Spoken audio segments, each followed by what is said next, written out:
Bad dream?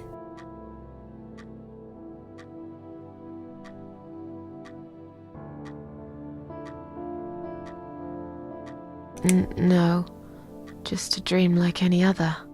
Oh, that's fine then. I nearly woke you up, you see. Saw you tossing and turning as I came in here. You looked like you were having a horrible nightmare. I get nightmares sometimes. I get them, and I can't wake up. Or sometimes I dream that I'm falling. Those are strange dreams. Because I think I like them. I keep falling, but I never fall, if you know what I mean. Never hit the ground. Never. What happened to me? Well, how much do you remember? I took some pills, and I fell asleep in the chair. I remember how the room kept spinning around me slowly. I felt so calm, and then I woke up here, and I saw you. Can you now tell me who found me, and what happened? Well, your body went into a coma. You were lucky she came home and found you. I told you that before. What? Who found me? Your daughter, of course. She called an ambulance. If it wasn't for her, you would sure be dead now, Susan. My daughter. Yes.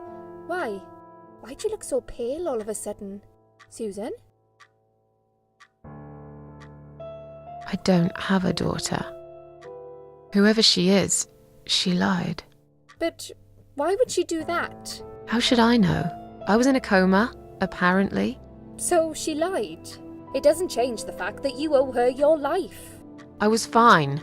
I didn't ask for any help. Sorry.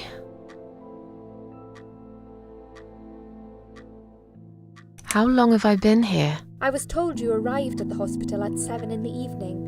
You had a cardiac arrest in the ambulance. They had to resuscitate you. Your heart stopped beating for nearly a minute, but they managed to bring you back. You went to the intensive care unit, where they gave you a dose of antidote and pumped your stomach. As soon as your condition was stable, they brought you on this ward. It's called Dime Ward. I call it Die Ward, because all the patients who come here want to die. It's a suicide watch unit. That's why it's so strict. You have to be careful. Nurses here are trigger happy with the sedatives. When will they let me go home? I'm not sure. Probably not today. Maybe tomorrow. Look, I shouldn't say that, but you seem like a nice person. I feel like I should warn you. There's this doctor here. They call him Dr. X. He's a chief of psychiatry in this hospital. You won't be able to go home until he's talked to you, and he's really good at getting into your head. You know what I'm saying? He will ask you a lot of tricky questions. But he's a really great guy. You should trust him. Did you see this daughter of mine? No, sorry, Susan. Apparently she came in the ambulance with you, but then she remembered something and had to go. I think someone mentioned she went in quite a hurry. Of course she did. She was worried I'd ask her what she was doing in my flat. Saving your life? Do I really have to give her a benefit of the doubt just because of that? One would assume so. That girl is a hero. Maybe real heroes always leave before their identity is revealed. Or she was a burglar, attempting to steal from me. That's a possibility too. Have you got anything very precious in your flat? Maybe.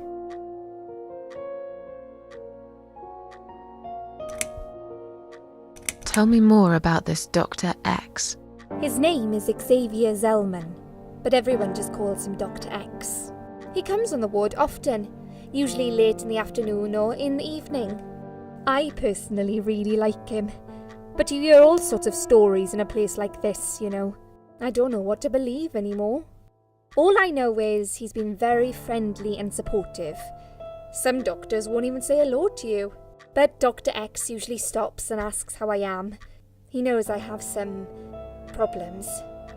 He can see I'm not happy here. He actually offered me some free weekly sessions. I think I might take him up on his offer. What are they saying about him? Oh yeah, they say he's a big flirt. Nurses, cleaners, patients. He doesn't care, as long as they're wearing a skirt. One girl I knew, Linda, I heard they had an affair. Stupid girl. Well, she left, and I never saw her again. Now why do you think that is? Dr. X got her knocked up. They covered it up and quietly got rid of her. Probably paid her some money. I don't know how these things work, but it must have been enough to shut her up. I bet he'll be more careful now. But I can't really say a bad word about him, personally. Well, one thing. Maybe. Don't laugh, okay? He's got a weird smell. What do you mean? He smells funny. I don't know. Maybe it's just bad aftershave. Or maybe it's something he eats. Oh, thanks for the warning. I'll try not to get too close to him. Now that I think about it, there's something else too. I'll tell you this, Susan. He starts talking to you, and you just open up and tell him everything. It's very odd. I don't exactly hide things from people, but he got some really private stuff out of me. Really private. You know what I mean? Things I wouldn't tell my mother about.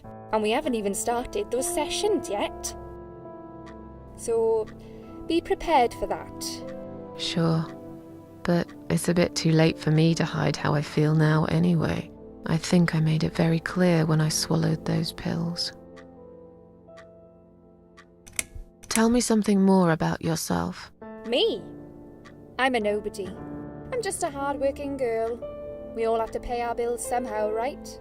I rent a room not far from here. There are 2 other girls living in the house. One is an auxiliary nurse, like me. She's always sick. The other one is a stripper. At least I think so. She's never home at night. Maybe she works at night, like you.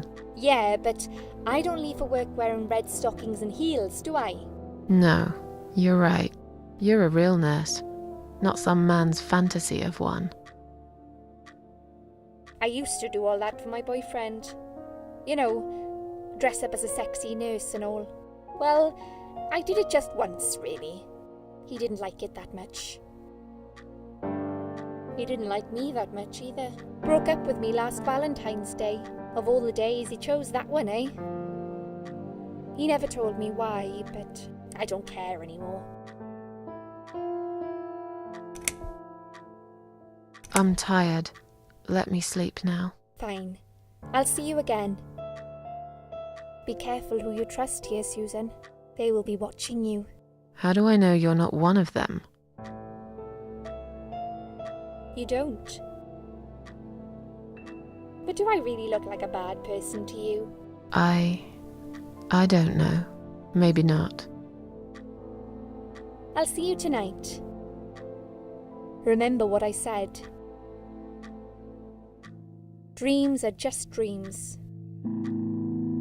But when they turn into nightmares, it's good to have someone there to pinch your arm and wake you up, right?